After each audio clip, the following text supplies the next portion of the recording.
Date comes your way at 8. Chicago's Morning Answer continues next on AM 560. The Answer.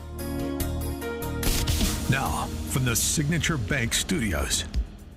Only the biggest stories, only the biggest guests, and only the biggest opinions. This is AM 560, The Answer. Top of the morning, Dan and Amy. I'm fascinated by this story out of New York. A former top aide to New York Governor Kathy Hochul, Linda Sun is her name, and her husband indicted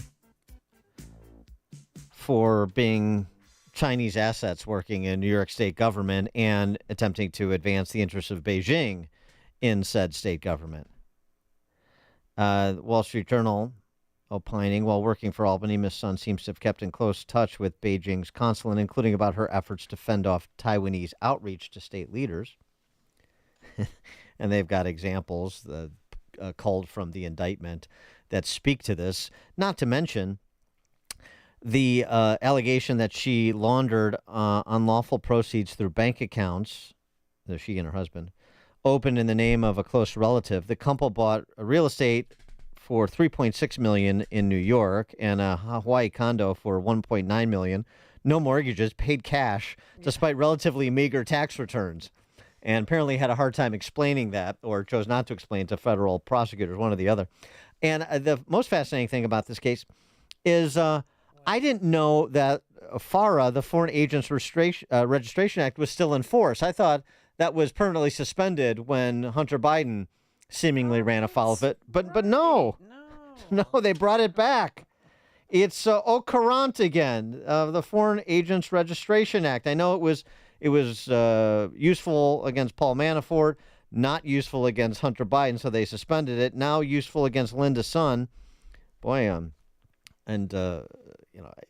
I just want to make clear, Eric Swalwell is not mentioned in this because I know a secret lover. He's susceptible to the honeypots as well. And by the way, jury selection begins today in Hunter Biden's tax evasion case in California. Linda Sun, she really got the patter of the new Bolshevik Party down. Listen to Linda Sun in her role as Deputy Chief of Staff to the Governor of New York, talking about what else? Diversity, equity, inclusion. I think, when people say diversity and inclusion, I think everybody agrees, or most people generally agree that it's a good thing, right? But I think right now we also need to bring in the word equity, right? Diversity is when you say that there's, many different types of people with different backgrounds and they're all, invited to the table. Inclusion is when, we include all of their ideas. But equity is when we make sure that all of the people who are at the table have equal access to making sure that their ideas and their thoughts are heard. And unfortunately, I think some of the statistics that you quoted is that we don't have that much leadership or representation. There you go. Diversity, equity, inclusion gets the stamp of approval from the Chinese Communist Party. What more do you need? There's some more fodder for Robbie Starbuck online. I think she was secretly laughing at us. For more on all this, we're pleased to be joined by Wisconsin Senator Ron Johnson, Republican from Wisconsin. Senator Johnson, thanks for joining us. Appreciate it. Good morning, guys. Hope you're doing well. Yeah, you too. How about that development in New York and the use of this arcane law, the Foreign Agents Registration Act? Well, first of all, wouldn't it be nice if DEI stood for diversity, excellence, and integrity? Yes, it would be. But it doesn't. And obviously, we have a multi-tier system of justice in this country. It's not just dual tier. It's one system if you're a well-connected Democrat. It's one system if you're Donald Trump. It's one system if you're a Republican who might be looking for elected office. And then there's a system for kind of everybody else. So you got multiple tiers, but it obviously favors powerful Democrats, powerful leftists. And I just hope that more Americans are waking up to that reality and reject it. Well, speaking of the law or proposed legislation in the case, the SAVE Act that's been proposed to provide more integrity to elections at the state level, advanced by congressional Republicans. This was received by your colleague from Arizona, Senator Mark Kelly, as a solution in search of a problem because there is no evidence, he said, that people in this country illegally are voting illegally. Well, there's all kinds of evidence. I just recently wrote a column that ran in the Federalist where Virginia, for example, I believe they're using their Department of Motor Vehicles registrations. So somebody signs up for a driver's license, declares themselves a non-citizen. They apparently checked that against the voter rolls, so they had to purge, I think, 6,300 illegal immigrants from their voter rolls because, so first of all, the question is, how did they get registered to vote?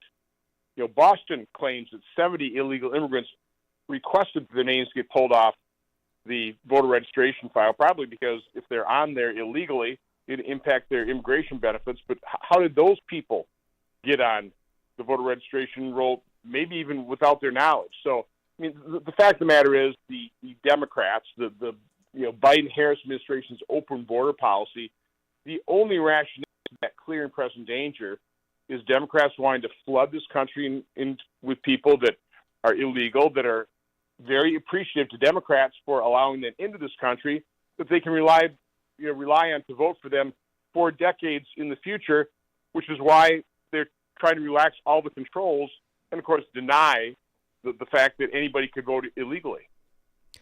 And I mean, so that this becomes a problem, that varies from state to state in terms of the severity of it. And you make the point about actions being taken, as we did earlier in the program, in places like Ohio and Virginia and Texas. And if their voter rolls need a good scrubbing to remove people who are not eligible to vote, then it's likely at some level that is the case in all 50 states. And so there should be the same earnestness, but there isn't for, I think, fairly obvious reasons. What about Wisconsin specifically? We just always kind of want to check in on the battleground states and see how they're doing. And it's sort of been a mixed bag. Zucker boxes are no longer in Wisconsin, but there are some other concerning aspects of the administration of the election there. Yeah, well, we were able to get rid of Zuckerbucks via a referendum where Wisconsin voters, but the Wisconsin legislature, which is Republican, passed 9 election reforms, which our Democrat governor vetoed. We have 7.5 million people on our voter rolls. We've only got 3.5 million eligible voters, and Democrats just refuse to purge those voter rolls. Why? What's all that about? And of course, the irregularities in the 2020 election, which people just vehemently deny, they're undeniable in Wisconsin. You had 170,000 ballots that were tiered unlawfully by Milwaukee election clerks. You had the balloting in the park. That was 17,000 ballots that never should have been collected that way. We had the Zuckerbucks abuses primarily in Green Bay, Wisconsin, where the pressure was so high the election clerk resigned, and Zuckerbucks, their political hacks basically ran the election in Green Bay. Gee, what could go wrong there? And of course, so you have all these election irregularity deniers, wailing and gnashing their teeth that was the most high integrity election in our lifetime. It simply wasn't so. So it emboldens people moving forward. It's very difficult to uncover election fraud, particularly after the election where you've got to quickly certify the results. Nobody wants to then acknowledge that, maybe those results weren't legitimate. The losing candidate's already out of cash, so they have no way to fund an investigation. So this just continues to build, and they get more and more sophisticated. One of the things I wrote about, not about voting, but still election, the phenomenon of smurfing. Eric O'Keefe uncovered this in March of 2023, where he identified individuals who, unbeknownst to them, had literally given thousands of low-dollar donations worth, in some cases, I've got a new list. One person in Minnesota, Minneapolis, had 9,500 donations, total amount almost $1.5 million. And the FEC, I contacted them immediately afterwards, wrote them a letter. We keep bugging them. Are you even investigating this? And of course, the Federal Election Commission just turns a blind eye to it, and just like very few people are investigating this. We've got a couple attorney generals now that are bugging the FEC, but I mean, to me, this ought to be massive news. Certainly pushed by the legacy corporate media, but we know why that won't happen. Right, straw donations on you pick off Dinesh D'Souza for a straw donation, or essentially, And, he was wrong and he admitted it. But when you have it going on in a mass scale like you're describing, nobody's paying attention because of who the beneficiaries are.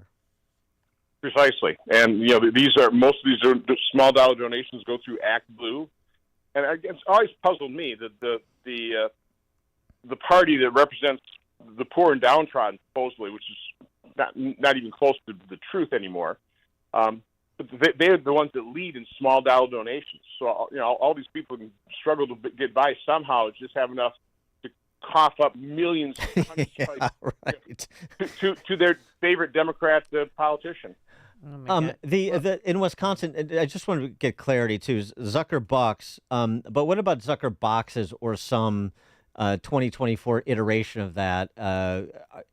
Those because this is sort of where you had the muling going on, the collection and the dropping. That's still a feature of the landscape in Wisconsin. Well, I think the most troubling thing there is our Wisconsin Supreme Court now, our leftist court, just made something up. It obviously. Those, from my standpoint, those collection boxes are not allowed in Wisconsin, but they just said, they are. Mm-hmm. From my standpoint, though, that's somewhat of a distraction. I don't see the big difference between those and postal boxes. You can drop off an absentee ballot in a postal box or one of these ballot boxes. So I honestly think that's more of a distraction to take people's eye off the main problem, which is illegal immigrants coming in here. Mm-hmm. The Biden administration basically telling all their agencies that you should register voters. I'm sure that's done in a nonpartisan way, right? The massive donations through the smurfing. To me, those are the real abuses.